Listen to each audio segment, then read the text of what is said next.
Hey, thrilled to talk about all this and more with my next guest, Brianna Lyman from TheFederalist.com. Brianna, had to bring you back on this week here because I want to chat about this unbelievable meltdown the left is having over this ad campaign. What's your thoughts on this?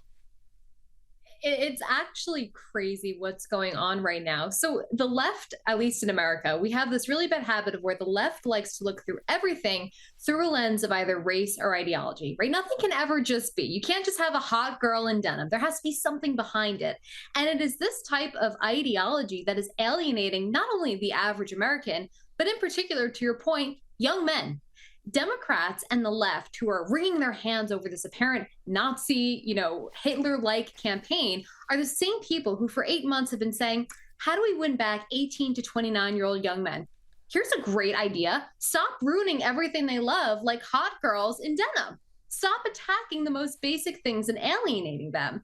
And I think, you just played a clip of a professor who says that this is apparently triggering some bad historical remnants. That is a professor.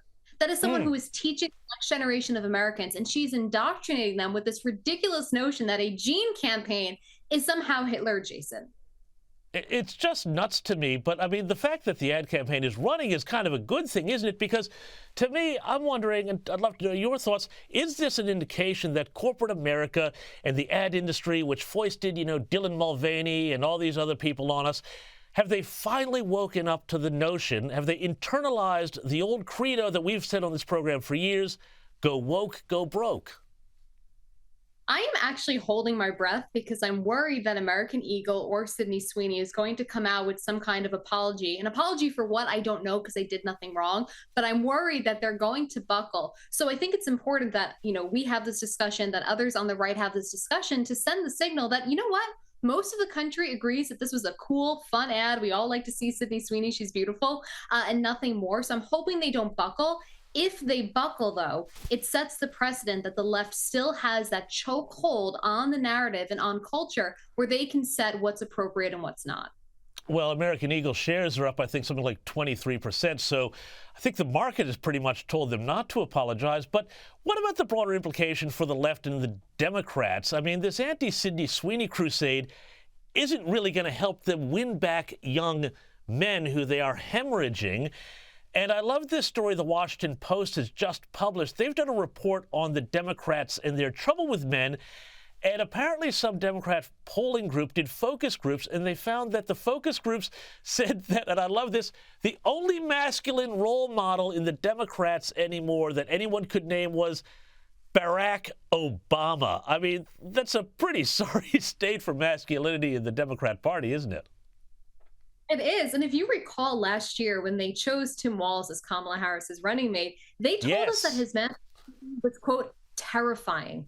Tim Walz was absolutely terrifying, but not because he was the pinnacle of manhood, right? He was terrifying for other reasons. But they kept trying to tell us that him, Adam Kinzinger, these were the men that you should aspire to be. And not a single true masculine man relates to either of them. And it's because the Democratic Party has waged a war on masculinity for almost a decade. They've said masculinity is toxic. And we're talking about the idea that men should be the providers. It's not toxic. That's actually great. I speak as a woman to say it's great when men think they should be the providers, and I can focus on not having to go to work every day, right? So the left has actually shot themselves in the foot. They've done it to themselves. And all the Republican Party has done is simply say, hey, we're not going to crucify you for being a man. That's it. And that's how they've won men back to the Republican Party. It's just unbelievable. Hey, but just speaking of the Democrats in the state that they're in, I love this story here that's just broken. Kamala Harris, you mentioned Tim Walz. Well, Kamala Harris, she's announced that she is releasing a book about her failed 2024 presidential campaign. Have a look at this. I believe there's value in sharing what I saw, what I learned, and what I know it will take to move forward. In writing this book, one truth kept coming back to me. Sometimes the fight takes a while. And Donald Trump was asked about this a few hours ago. Have a look at this. I don't know. I think I'm going to buy it. I'd love to see it. No. I'd find it. Look, I find everything in politics interesting. I sort of enjoy politics. She wasn't a skilled person. You have skilled politicians, really skilled politicians, and then you have some that aren't. And she was put in a very tough position, I think. I don't know, Brianna. The only thing I could think that might be in there are some word salad recipes. What do you reckon?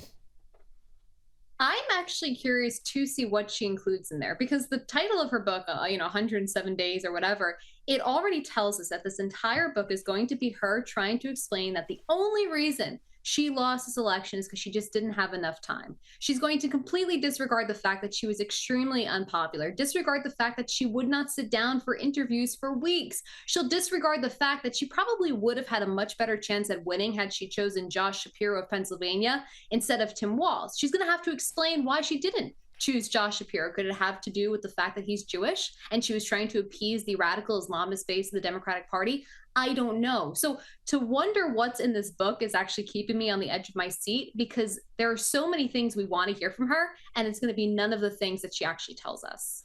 Well, Brianna, you said something really interesting there. You said that she's going to make the narrative about, well, she didn't have enough time. But she's now freed up her schedule, and people are talking about her maybe running again for president in 2028. What do you make of that possibility?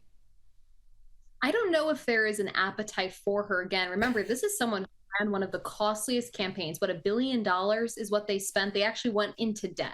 So it's going to be very hard for her to look at donors, say, I lost every single swing state. The entire country shifted right. I became the first Democrat in 20 plus years to lose the popular vote.